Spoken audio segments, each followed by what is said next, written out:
would like to bring to the stage last month's winner of the Moth competition, which is a storytelling competition here in Chicago. It's kind of a big deal. So the fact that we have him here tonight is pretty amazing. Kevin Gladish, everybody. He's going to tell us a story.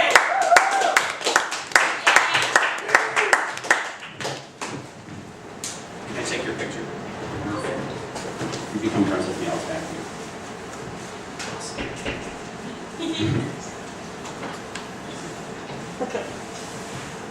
Question. Who made me? Answer. God made me. Question. Why did God make me? God made me to show forth His everlasting goodness and to share His happiness with me in heaven. If there are any Catholics in the audience, you'll know what I'm talking about. It's the Catechism.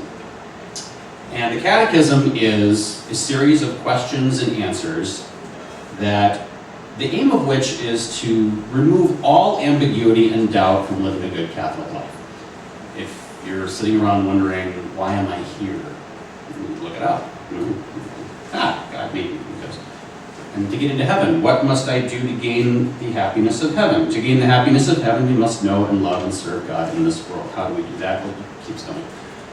I was brought up to be a really good Catholic.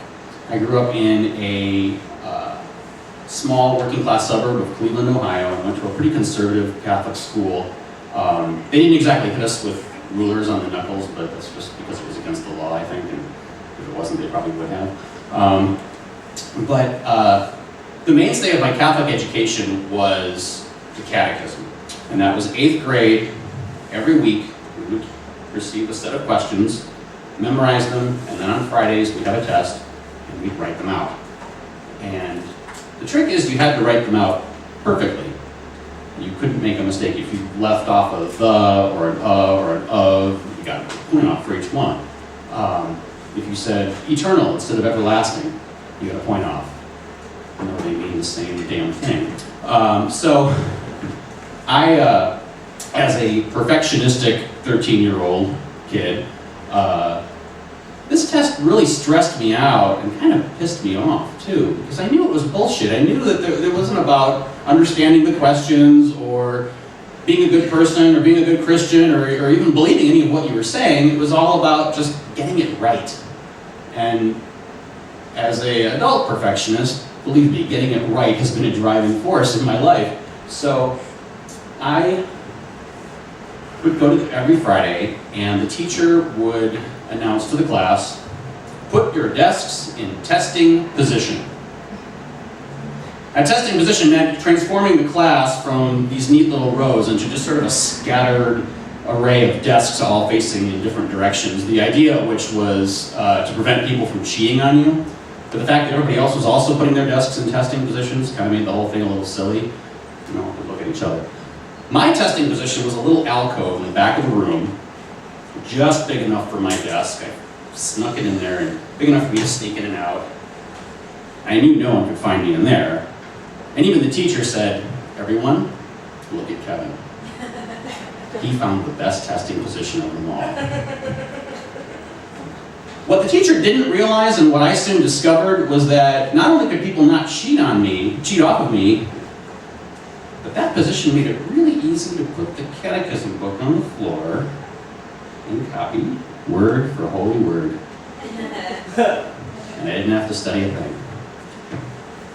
I cannot tell you how exhilarating it was the first time I cheated on that catechism test. It was, I can't even believe I did it. For the kid that I was so frightened of authority to actually have the moxie to do that. But it felt so good. I turned it in, and that Monday, I got 100%.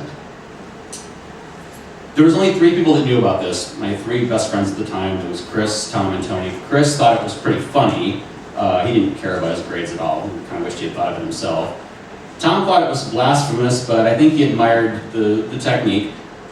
Tony was pissed.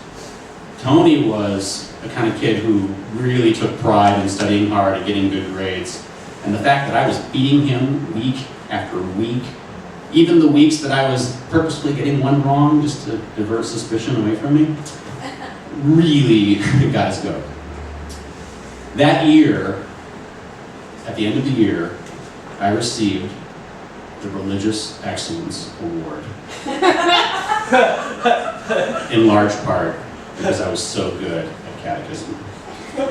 I received that award in church, under a huge vaulted ceiling, right under the image of our Lord staring down at me from the cross.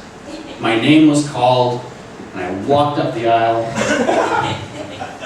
The priest looked me in the eye and said, "Congratulations, Kevin." And I said, "Thank you." So I turned around, walked back to my pew, and on my way back, I caught Tony's eyes. And oh, he was looking at me with fury. I actually called him up this morning to tell him that I was telling him the story. We're still really good friends. And I said, "Tony, do you remember when I cheated on my catechism test in 8th grade?" He says, "Yeah, I remember, you son of a bitch. I'm still pissed about that." And he would tell me, he would say every once in a while, you know you're going to hell, don't you? And as a Catholic, there's always this little part of you that is afraid that, yeah, maybe I will go to hell. But having lived much of my adult life, trying so hard to do so many things right, for so many of the wrong people, and for so many of the wrong reasons, I look back on that with pride. And I wonder if it's not too late to make friends with that kid again. Get a little bit of that moxie back. Might even be why God made me. Thank you.